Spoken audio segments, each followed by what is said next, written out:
Sous le haut patronage de Sa Majesté, le roi Mohamed VI, le Maroc d'avenir en Afrique et sur le monde.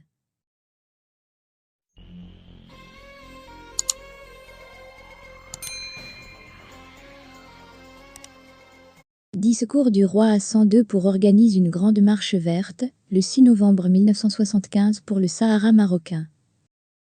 En 1975, le Maroc soumet la question de ses droits sur le territoire à la Cour internationale de La Haye. Il s'engage à respecter la décision, mais lorsque sa demande est rejetée, le roi Hassan II organise une grande marche verte le 6 novembre 1975. À cette occasion, une marée humaine de 350 000 Marocains prend le contrôle symbolique du territoire. Entre-temps, un accord tripartite est conclu avec l'Espagne et la Mauritanie pour le transfert du contrôle du territoire. Il permet à l'Espagne de se retirer, tout en conservant ses investissements dans les mines de phosphate. Selon cet accord, le Maroc reçoit 2/3 du territoire, la partie nord, et la Mauritanie l'autre tiers, la partie sud. Le Maroc prend possession du territoire au début de 1976 et convoque une assemblée de tribus qui reconnaissent sa souveraineté. Louange à Dieu. Cher peuple. Dieu le Très-Haut a dit dans son livre sacré, quand ta décision est prise, aie confiance en Dieu, car, en vérité, le Très-Haut aime ceux qui s'en remettent à lui. Effectivement, cher peuple, notre décision est prise, celle d'entreprendre notre marche verte pacifique et irréversible. Fort de notre bon droit, nous aurons à nos côtés, nos frères et amis, ne comptant que sur notre ferme détermination et notre foi inébranlable. À peine avions-nous annoncé notre décision d'entreprendre cette marche bénie que tu t'es porté d'un même élan pour répondre à notre appel. Du reste, cette noblesse a toujours été ton apanage. Elle a fait de toi un peuple qui a servi d'exemple et qui a inspiré les plus belles pages de l'histoire. Cher peuple.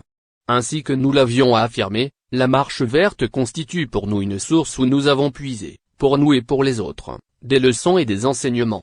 Cher peuple. En premier lieu, nous avons acquis la conviction à présent que le Maroc et son devenir sont entre les mains de patriotes sûrs, convaincus, généreux et attachés plus que jamais à leur sol et à leur emblème.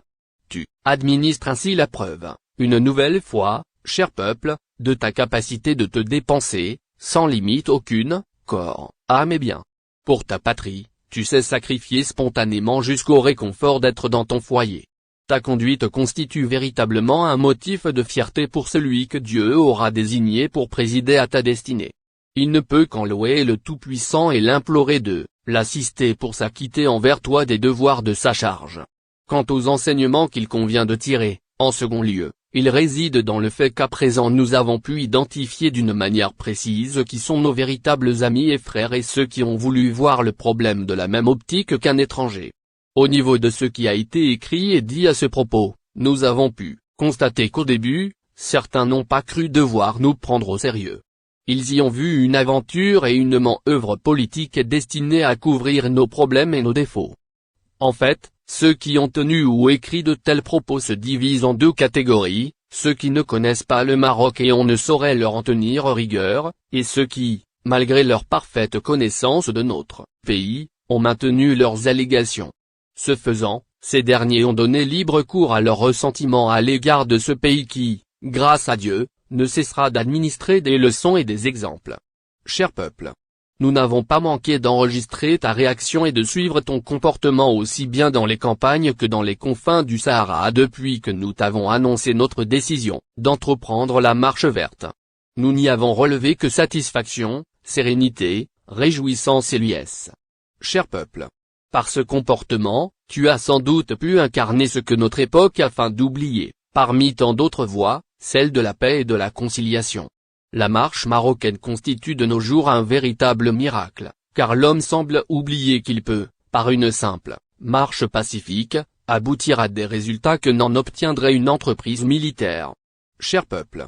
Ces leçons que prodigue l'histoire et que d'autres ont oubliées, toi tu as su les retenir. Tu as su, quant à toi, te parer de vertus qui ont permis au début de notre siècle aux grands penseurs et dirigeants politiques ou syndicaux de se doter des moyens de vaincre toute forme de contrainte et d'oppression. Ce combat a permis à notre époque de jouir des bienfaits de la démocratie, des droits de l'homme et de la justice sociale. Il est pour le moins paradoxal qu'au moment où de telles valeurs sont délaissées, tu ne les as, toi cher peuple, nullement perdu de vue. Et nous tirons une légitime fierté d'être le serviteur que le Tout-Puissant a choisi pour te conduire vers des horizons meilleurs au profit de nos enfants et de notre grande famille, la communauté internationale. Cher peuple. Demain, tu franchiras la frontière. Demain, tu entames ta marche. Demain, tu fouleras une terre qui est tienne. Tu placeras des sables qui sont tiens. Demain, tu embrasseras un sol qui fait partie intégrante de ton cher pays. En notre qualité de guide, d'amiral Mouminine et de responsable de ta politique, nous voudrions te faire quelques recommandations. Cher peuple. D'abord, dès que tu auras franchi la frontière, tu dois faire tes dévotions, tourner vers la Mecque pour rendre grâce au Très-Haut. Ensuite, il faut que tu saches que cette phase de la marche diffère de celle qui l'a précédée, en ce sens qu'elle exige de toi une plus grande discipline. Afin de mener cette marche à son terme, tu te dois d'obéir et d'appliquer à la lettre les consignes de ceux qui sont chargés de ton encadrement. Cher peuple. Enfin, ainsi que nous te l'avions dit dans un premier discours, si tu rencontres un Espagnol, civil ou militaire, échange avec lui le salut et invite-le sous la tente à partager ton repas. Nous n'avons aucune inimitié à l'égard des Espagnols ni ne ressentons de rancœur à leur endroit car si nous avions voulu faire la guerre à l'Espagne, nous n'aurions pas envoyé des civils désarmés mais plutôt une armée.